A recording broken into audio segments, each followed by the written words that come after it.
Mesdames, Messieurs, membres de la diaspora haïtienne, avant tout, je voudrais vous dire merci. Merci pour tout ce que vous faites déjà, pour les appels passés tard le soir, pour les colis envoyés, parfois au prix de vos propres sacrifices, pour l'argent transféré discrètement sans bruit, mais avec amour. Merci d'être ce lien invisible qui empêche Haïti de sombrer complètement dans l'oubli. Parce que si Haïti tient encore debout aujourd'hui, c'est aussi grâce à vous. Je suis née en Haïti et comme beaucoup d'enfants haïtiens, je n'ai pas grandi dans la facilité. J'ai grandi dans un pays où l'on comprend très tôt que certaines choses ne nous seront pas données. Un pays où l'on apprend à se battre avant même de savoir exactement contre quoi. Mais j'ai aussi grandi dans ce pays où malgré tout, on espère. Je me souviens de ces moments où tout semblait fragile, incertain, presque prêt à s'effondrer. Et pourtant, il y avait toujours quelqu'un pour dire « ça va aller ». Pas parce qu'on en était sûr, mais parce qu'on en avait besoin. Alors, on y croyait. On y croyait comme on s'accroche à quelque chose qu'on refuse de perdre. Aujourd'hui, si je me tiens devant vous, ce n'est pas parce que mon parcours a été facile. C'est parce qu'à un moment donné, j'ai décidé de ne pas abandonner ce que j'étais.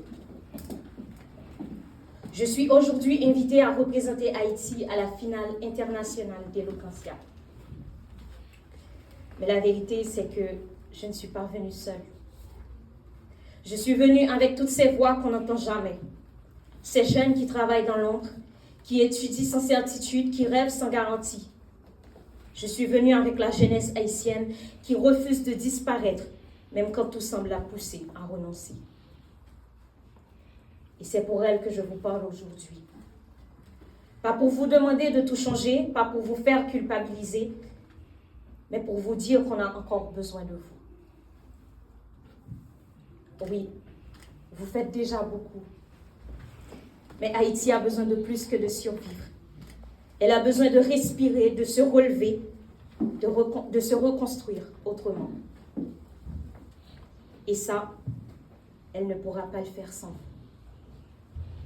Pas seulement avec de l'argent, mais avec votre présence, votre regard, votre transmission, avec ce que vous êtes devenu. Parce que vous êtes la preuve vivante qu'un avenir est possible. Parfois, j'ai l'impression que le monde a déjà dessiné un organigramme, avec ceux qui décident en haut et ceux qui subissent en bas. Mais Haïti ne peut pas rester coincé dans cet organigramme, et sa jeunesse encore moins. Il y a des enfants en Haïti aujourd'hui qui regardent le monde de loin comme s'il ne leur appartenait pas. Des enfants qui doutent déjà avant même d'avoir essayé. Et pourtant, l'avenir, c'est eux. Mais un avenir ne se construit pas seul. Il se construit avec des mains qui se tendent, des voix qui encouragent, des chemins qu'on éclaire. On dit souvent qu'on quitte Haïti pour avancer, mais parfois avancer, c'est aussi se retourner. Pas pour rester bloqué dans le passé, mais pour ne pas laisser derrière ceux qui n'ont pas eu la chance de partir.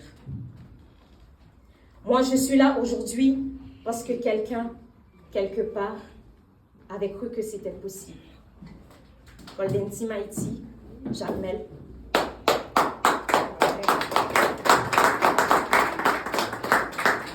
Eloquentia, France.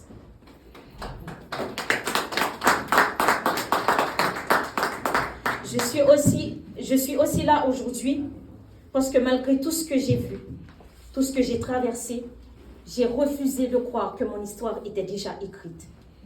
Et aujourd'hui, je vous regarde et je me dis, si chacun de vous décide, à son échelle, d'être plus présent aux côtés de ces jeunes qui refusent d'abandonner en Haïti, alors peut-être que demain, il y aura moins d'enfants qui doutent et plus d'enfants qui osent.